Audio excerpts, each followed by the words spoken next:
আসসালামু আলাইকুম। আশা করি সকলে ভালো আছেন। অনার্স সায়েন্স একাডেমির পক্ষ থেকে আপনাদেরকে স্বাগতম। আজকে আমাদের ক্লাস হচ্ছে অনার্স তৃতীয় বর্ষদের নিয়ে। যারা তৃতীয় বর্ষে আছেন তাদের কোয়ান্টাম মেকানিক্স 1-এর আমাদের দ্বিতীয় অধ্যায়ের একটি প্রশ্ন সমাধান করব। তা হচ্ছে সাই এক্স সমান আছে e to the power minus modulus x sine x তরঙ্গ অপেক্ষককে নরমায়িত করো। এটা আমাদের দ্বিতীয় অধ্যায় আছে, তৃতীয় অধ্যায় আছে, চতুর্থ অধ্যায় আছে এবং আমাদের ম্যাথমেটিক্যাল ফিজিক্সেও আছে। খেয়াল করেন একটু, এই প্রশ্নটা আমাদের 16 সালে, 18 সালে, 21 সালে আসছে। সুতরাং এই প্রশ্নটা আমাদের জন্য খুবই গুরুত্বপূর্ণ। দেখুন, সমাধান করার ক্ষেত্রে আমাদের এটা সম্পর্কে আগে একটা জানতে হবে, অপেক্ষক এবং নরমায়িত। অপেক্ষক সম্পর্কে আমরা এর পূর্বের ভিডিওতে বলেছি। এবার আমরা নরমায়ন সম্পর্কে একটু বলবো। নরমায়ন সম্পর্কটা হচ্ছে আমাদের যে ইন্টিগ্রাল যদি কোনো ফাংশন হয় সাই এক্স, তাহলে সাই স্টার ইন্টু সাই ডিএক্স ইকুয়াল যদি 1 হয়, তাহলে বলবো আমরা ওই ফাংশনটা নরমায়িত হয়েছে। অর্থাৎ আমাদের এবার আমরা নরমায়িত তরঙ্গ অপেক্ষক বা নরমায়িত তরঙ্গ ফাংশন, আমাদের যে তরঙ্গ অপেক্ষকটা দেওয়া আছে সেটা ছিল এইটা।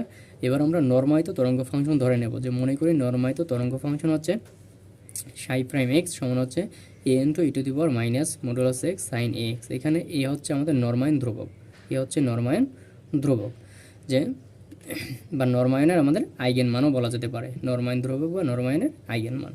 দেখুন, নরমায়নের শর্ত অনুসারে যে নরমায়নের শর্তটা, সেই নরমায়নের শর্ত হচ্ছে আমাদের এই যে ফাংশনটা থাকবে, এই ফাংশনটা জটিল যুগ্ম ফাংশন, অর্থাৎ সাই প্রাইম, এটার জটিল যুগ্মকে আমাদের স্টার দ্বারা প্রকাশ করা হয়।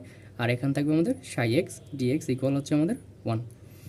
এবার দেখুন, আমাদের এই সাই স্টার সমান হবে আমাদের, যেহেতু আমাদের সাই প্রাইম সমান সমান ছিল A into e to the power minus modulus x sine x, তাহলে সাই স্টার সমান হবে তোমার A star e to the power minus x sine x. অর্থাৎ এইটুকুর কোনো চেঞ্জ হবে না, চেঞ্জ হবে শুধু এইটার। তাও আমাদের এই মানটা সবসময় সমান হবে।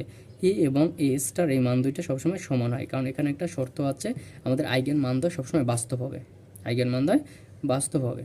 এজন্য আমরা লিখতে পারি আপনার A star e to the power minus x sine x, A star e to the power minus x sine x dx. এখন আমাদের কোন ক্ষেত্রে আমাদের এই জটিল যুগ্ম ফাংশনে পরিবর্তন হবে? দেখুন, পরিবর্তন হবে তখনই যখন আমাদের ওই ফাংশনে আই এর সাথে উল্লেখ থাকবে। যদি আই উল্লেখ থাকে, তখন ওই ফাংশনের যদি থাকে e to the power i x, তখন এর অনুবন্ধীটা হবে মাইনাস আই এক্স। আর যদি থাকে e to the power minus i x, তখন এর স্টার বা অনুবন্ধী হবে প্লাস আই এক্স। বুঝা গেছে ভাই? একমাত্র চিহ্নের পরিবর্তন হবে যদি আই উল্লেখ থাকে, আই উল্লেখ না থাকলে চিহ্নে কোনো পরিবর্তন হবে না। দেখুন, আমাদের আছে modulus A square integral minus infinity থেকে infinity limit e to the power minus, এই দুইটা আমরা যোগ করি যদি, তাইলে হবে e to the power minus 2x sine A square x dx, sine A square x dx. এবার দেখুন, আমরা ফোরিয়ারের রূপান্তর সূত্র হাতে পাই, আমার ম্যাথমেটিক্যাল ফিজিক্সে আছে আমাদের ফোরিয়ারের রূপান্তর। সেখান থেকে আমরা জানতে পারি যে যদি ভাবে লিমিট পরিবর্তন করি, যুগ্ম ফাংশনের ক্ষেত্রে যদি আমরা লিমিট পরিবর্তন করি বা জোড় ফাংশনের ক্ষেত্রে, সেক্ষেত্রে আমাদের সামনে 2 আসবে। তাহলে 0 থেকে ইনফিনিটি মেলাম, তখন সামনে আমাদের 2 আসবে, আর ই টু দি পাওয়ার মাইনাস যা আছে তাই থাকবে। আবার খেয়াল করুন, একটা 0 থেকে infinity e to the power minus 2x। আবার এখানে লিখতে পারি আমরা এই 2কে যদি ভিতরে নিয়ে আসি, তাহলে 2 সাইন স্কোয়ার এক্স ডিএক্স। আর 2 সাইন স্কোয়ার থিটা সমান সমান আমরা একটা সূত্র জানি যে 1 minus cos 2 theta. 2 sine square theta সমান 1 মাইনাস কস 2 থিটা। সেই সূত্রে আমরা বসাইলাম 1 মাইনাস কস 2 থিটা। তারপরে আমরা এই দুইটা গুণ করে দিলাম, গুণ করে দেওয়ার পরে আমরা আলাদা আলাদা দুইটা পার্ট পাইলাম। একটা হচ্ছে এই অংশ, আর একটা হবে এই অংশ। যদি গুণ করে দিই, তাহলে এই অংশ পাইলাম, এই অংশ পাইলাম। প্রথম অংশকে ধরলাম আমরা i1, দ্বিতীয় অংশকে ধরলাম আমরা i2। এবার কাজ করতে হবে কি, তাইলে এবার যদি আমরা সামনে আগাই, তাহলে দেখবো আমরা পাই modulus A square into i1 minus i2 equal 1। এখন আমাদের কাজ হচ্ছে i1 এর মান বের করা এবং i2 এর মান বের করা। দেখুন, আমাদের i1 সমান সমান ধরে নিচ্ছি আমরা 0 থেকে infinity e to the power minus 2x dx. এবার e to the power minus 2xকে যদি আমরা integrate e to the power minus 2কে যদি আমরা ইন্টিগ্রাল করি, তাহলে আমাদের মান আসবে e to the power minus 2x divided by minus 2। একটা লিমিট হচ্ছে 0 থেকে ইনফিনিটি। তখন যদি মান বসাই, দেখুন ই টু দি পাওয়ার মাইনাস ইনফিনিটিভের মান হয় 0, আর ই টু দি পাওয়ার 0 এর মান আসে আমাদের 1। তাহলে এই মানটা আসবে 0, এই মানটা আসবে 1, তাহলে মান পাবো আমরা হাফ। এবার বের করতে হবে আমাদের i2 এর মান। i2 এর মান যদি আমরা বের করি, তখন দেখুন কী হবে আমাদের 0 থেকে infinity e to the power minus 2x cos 2x dx, কারণ এটা আমরা ওই i2 সমান ধরে নিয়েছিলাম। তখন এখানে আমাদের ইউভি এর ইন্টিগ্রাল সূত্র ব্যবহার করতে হবে। দেখুন, ইউভি ডিএক্স এর যদি আমরা ইন্টিগ্রাল সূত্র ব্যবহার করি, এই ইন্টিগ্রাল সূত্র ইউভি ডিএক্স এর ইন্টিগ্রাল সূত্র হচ্ছে আমাদের ইউ ইন্টিগ্রাল ভি, তারপর হচ্ছে মাইনাস ইন্টিগ্রাল ডেরিভেটিভ মানে ডি ডিএক্স ইউ, তারপর হচ্ছে আমাদের ইন্টিগ্রাল ভি, ইন্টিগ্রাল ভি, তারপর হচ্ছে আমাদের হোল ইন্টিগ্রাল হচ্ছে আমাদের ডিএক্স। এটা হচ্ছে আমাদের ইউভি এর ইন্টিগ্রাল সূত্র, ইউভি এর ইন্টিগ্রাল সূত্র। যদি এই সূত্রে আমরা মানটা বসাই তাহলে দেখুন এই প্রথমটা আমাদের যেভাবে আছে তাই থাকবে, e to the power -2x রাখলাম। তারপরে আমাদের এই অংশের যদি আমরা করি cos 2ax, মানে cos ax বা cos mx কে যদি আমরা ইন্টিগ্রাল করি, দেখুন যদি হয় cos mx, কে যদি আমরা ইন্টিগ্রাল করি তাহলে সূত্র হবে আমাদের sin mx by m, sin mx by m, কি পেলাম ভাই? sin mx by m। এই সূত্র দিয়ে আমরা এখানে আমরা নিলাম যে sin mx বাই m এর যদি সূত্র ফেলাই তাহলে আমাদের এইভাবে আসবে। তারপরে আমাদের এই অংশটাকে যদি আমরা ডেরিভেটিভ করি তাহলে প্রথম অংশের ডেরিভেটিভ হচ্ছে এই, এবার দ্বিতীয় অংশের হচ্ছে ইন্টিগ্রাল, সেটা হচ্ছে সূত্র এই ইন্টু ডিএক্স।